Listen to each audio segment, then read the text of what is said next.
21 years ago, the guy that, Mike Mail, that taught me at XPEL, I asked him, hey look, I got a business degree, I'm not good at sales, I'm not good at speaking, I just want to work hard. He goes, just be the best at installing and everything will fall into place. I'm like, all right. So, you know, I try not to be the best at a couple things, just one thing. And, you know, and that's how I think we've grown so well over the past few years. I'm Ryan Burroughs, owner of Auto Paint Guard. Started installing in 2000. I grew up in Ocala and loved cars. My dad raced cars and just, you know, fell in love with it, you know, at an early age. And my first car was a 95 Civic EX. And I was so paranoid about like rock chips. And so, you know, you did the traditional leather brawl, and then you would go on a long road trip with your buddies, and you came back and you take the brawl off and you see scratches all over it. So I knew that was, you know, no good for me. And then I moved to Tampa to go to USF, graduated with a business major. And right when I graduated, I bought you would appreciate it, a 99 Civic Si Blue. So then did some research. My family member told me about the clear brawl, and I was like, you know, this is great.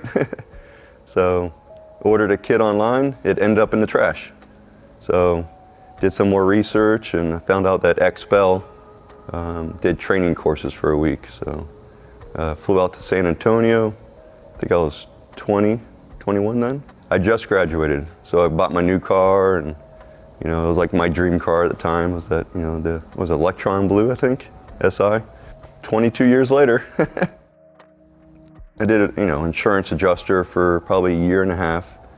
So I wore the suit and tie every day, and as I was trying to grow Auto Paint Guard. So I would work 8 to 5, and then from 5 till 11, 12 o'clock, I would be in people's garages with, you know, big lights, trying to figure out how to install a clear brawl. And then it was just calling friends and families, and then just learning the craft.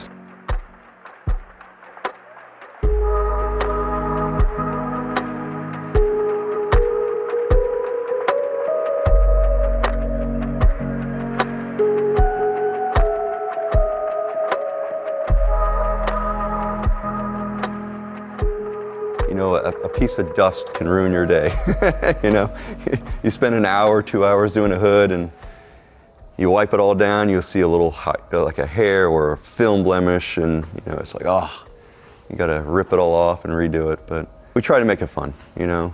Even this, you know, taking the guys, we're going camping, you know, it's something different, you know, it's fun. So typically we like to do the hood first, install it, and you raise the hood to let the edges dry. And then when you go to do the fenders, the hood is drying, and then you do the bumper. So you're kind of multitasking in a way. So by the time you get to the bumper, the hood edges are dry, the fenders are dry, so you can wrap all the edges. We use mainly templates. I believe it's a safer way. So you pick the roll film, whatever film you want, you put it into like a plotter, you pull up the template. You can modify the template, so say you have a fender, you can extend all the edges, you know, 0.35 is what we use. That's just enough to wrap the edge. And then you cut out the kit, you weed off the excess. We believe the patterns are the safest way to install. It's the quickest way, especially when you have multiple installers, you're training them. They're very precise. The other theory of installing is just bulk installing.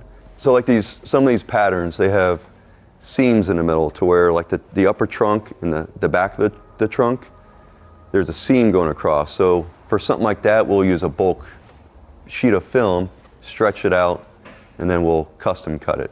Something like that is harder to do. It's a couple more years of practice and training, but generally we use pre-cut kits. We use soap and water. So when you put the film on the vehicle, you spray it with soap and water. We use Johnson's baby shampoo.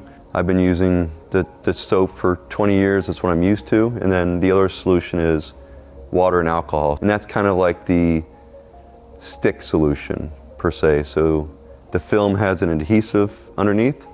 The soap and water makes it slippery. You could squeeze it out with soap and water underneath, but when you start to tug on it, it's not anchored as quickly.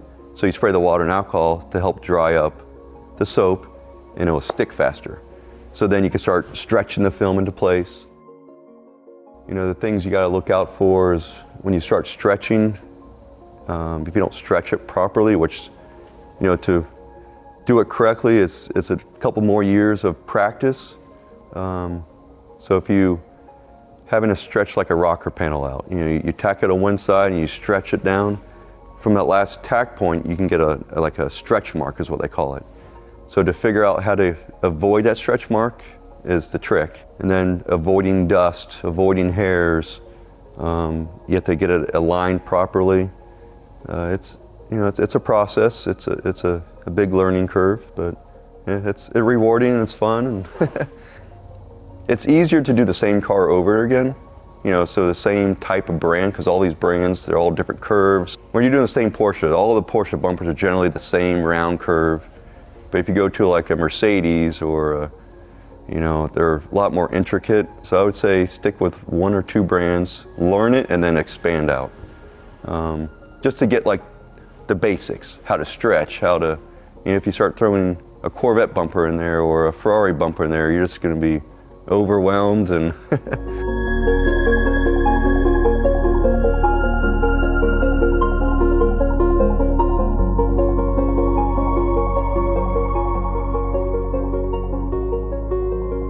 there's limitations to the film. So like that mirror, the mirrors on these, you can do it one piece, and I used to do it one piece years ago, but then there's always that nervousness down the road of, when the car heats up and, through the days it heats up, the film heats up, cools down, and over time, if you stretch that film too much, and you don't know exactly how far is too much, and when you go to trim it, that film can creep back or it can finger up. So when you're starting, you're always trying to make yourself look better by doing one-piece bumpers, one-piece mirrors. And I just found it over the years, or taking certain panels apart and trying to tuck stuff. Because on camera or in pictures, it looks awesome. And then that customer like, oh, I want mine done like that. You don't see any edges. What they don't know is driving down the road, the body panels move, they shake, it starts to rub, and it starts to peel. Or if you overstretch something, the adhesive lets go, and then you get a phone call. So I try to do like a happy medium. I try to do a modified template to where it wraps where I think is safe to wrap. And, knock on wood, we don't really get any phone calls. I try to less stress, make it a good install, wrap it where you can, safely.